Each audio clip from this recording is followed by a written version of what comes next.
ngayon.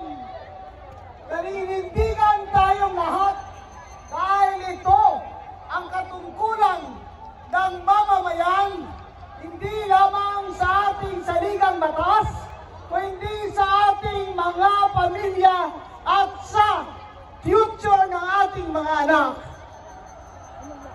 Nung pinili natin ang demokrasya, tayo ay pinangakuan na sa demokratik na gobyerno ay mapapakunlad ang ating bayan, mapapaaral ang ating mga anak, nabibigyan ng trabaho ang ating pamilya, ibibigyan ng hustisya pati ang mga mahihirap at walang magugutom, walang mawawala ng bahay, at walang mawawala ng pag-asa. Pero ngayon, ang mga pangyayari ay nakakawalang pag-asa. Kung hindi lamang sa pagmamahal ng Panginoon natin, ay magsusurrender na sana ako. Walang pag-asa. Imbis na mag-surrender tayo, kailangan sumigaw tayo ng karapatan natin sa isang malayang bayan na maunlad, na walang mga magnanakaw. Ay karapatan nating mga Pilipino na magkakapatid, anuman ang ating relisyon, ang kinabukasan ng ating mga anak ang mahalaga sa atin. Tingnan nyo ang ibang bansa. Tingnan nyo ibang bansa na 5 years ago lang ay nangunguna tayo sa kanila. Ngayon, nasa kulelat na tayo. Nasa ilalim na tayo. Turismo, kulelat. Edukasyon, kulelat. Employment, kulelat. Gross domestic product, deficit. Foreign direct investment, wala ng kapital na pumapasok. Kahit ano pa ang mga advertisement nila sa ibang bansa, wala nang gustong mag-negosyo na ibang bansa dito sa bayan nating minamahal.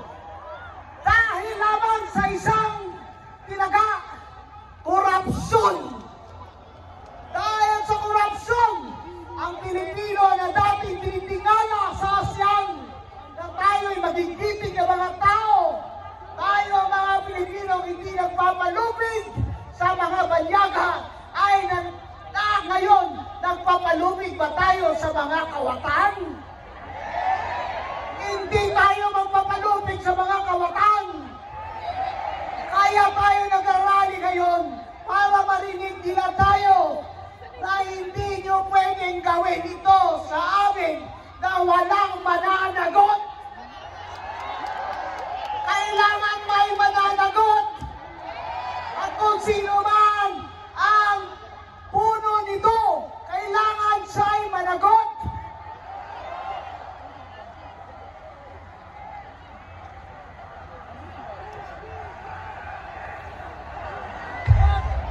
Nanagot. Nanagot. Nanagot.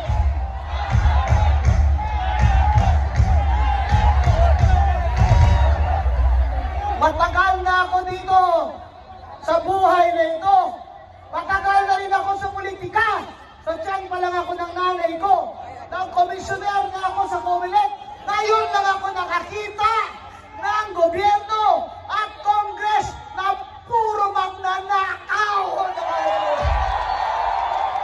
Panginoon, maawa ka sa amin!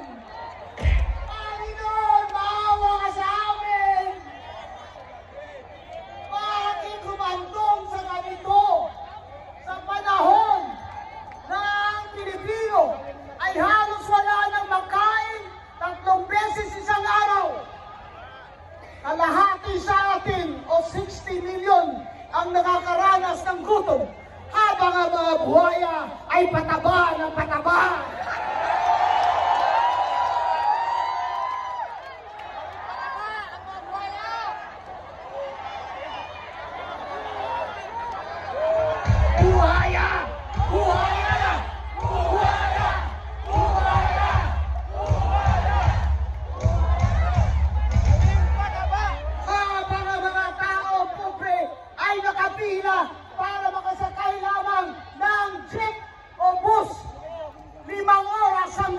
uuwi ang mga buhaya ay naka-helicopter. May pambili ng milyon-milyon dollars na mga aeroplano. At ang masakit pa sa lahat, pinagmamalaki pa ng mga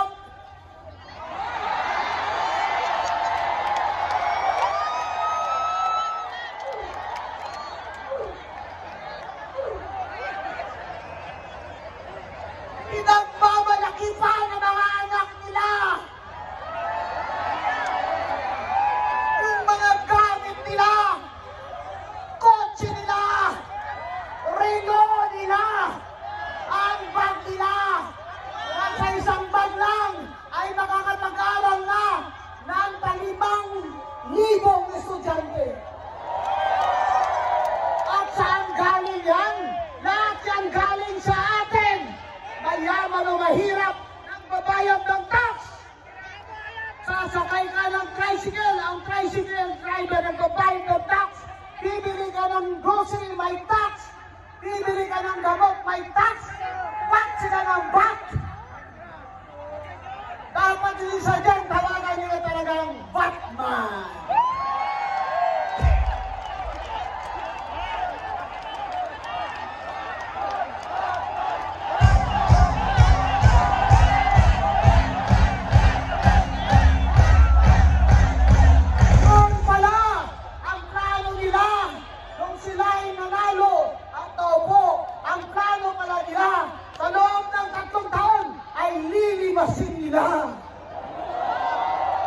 Ang kaban ng bayan, habang tayo ay naghihirap, habang Pilipino ay nangangamatay dahil wala man lang pambayad sa doktor at sa gamot, namamatay yung mga bata dyan sa Philippine Heart Center dahil hindi napapaopera sa puso, habang ang mga buhaya ay wala na ba silang puso?